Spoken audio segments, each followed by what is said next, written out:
My name is Keith McKim. I'm a Vietnam vet and a patriot. Our Veterans Day protests were a huge success. Monday Night Football was down 18% from the previous week, the second worst in NFL history. Overall, NFL numbers are dramatically down from last year. The Winston Group polling company showed that only 44% of the people polled thought favorably of the NFL. That's down from 57% last year. Among men, NFL favorability fell 23 points, going from 68 to 45%.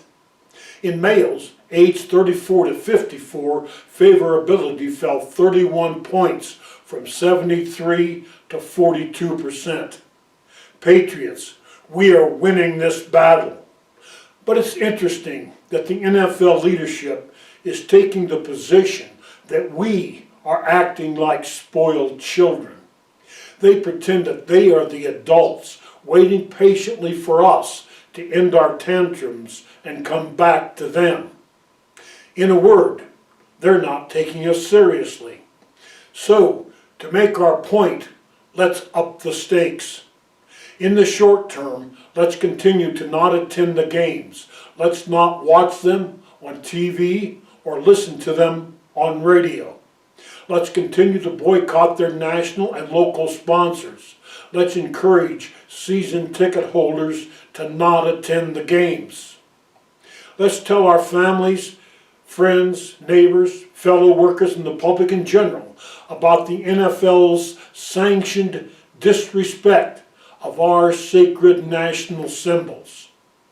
In the long term, would you be willing to boycott television, radio broadcast, and attendance at the Super Bowl in 2018? And would you let the NFL know what you are doing and why? Of course, in all these actions, the NFL will continue to cut the prices of the tickets or even give them away so that the stadiums will appear full. To counter their tactics, let's have some of our people use their phone cameras inside the stadium to show the world the empty seats. Our politicians are finally getting in front of the rising tide of angry Americans. With the passage of the President Trump's budget, the NFL will lose a lot of their taxpayer subsidies. And veterans, please encourage your local club to turn off the NFL games. Please look on the internet and see the hundreds of American Legion and VFW clubs that are already protesting this disgrace. Inundate the American Legion and the VFW national leadership with emails, telephone calls, petitions, and letters to support us. Tell them that our efforts to bring the NFL in line with American values is legitimate. And tell them, if you are leaders, get out in front and lead.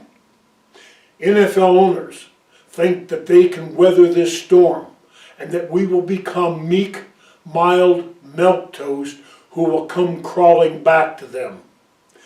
But at this point, most of us are disgusted with the behavior of their product. I'd like to make a final point. This NFL kneeling is not fueled by black people across America. Too many black families have lost loved ones who fought and died defending the flag and the anthem. It's their bodies in the flag-covered coffins that NFL players and leadership are spitting on. This fact is again proven when you look at the faces of those who are outside the stadiums on both knees praying for an end to this madness.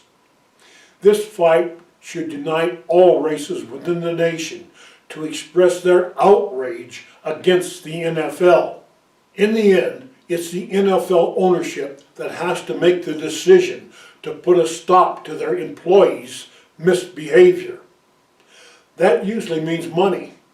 So let's hurt them by not buying any of their products, watching or listening to their games, and encouraging others to do the same. The NFL's young men, just barely out of their boyhoods, are still playing games instead of living their lives as responsible men.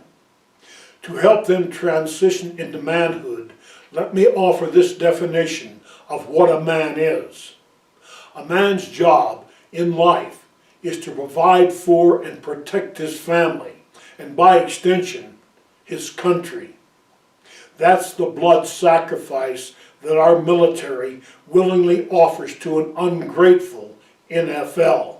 NFL ownership, your job is to guide these young men, if necessary, to help them learn how to read and write, how to handle their finances, how to be responsible, how to appreciate their country.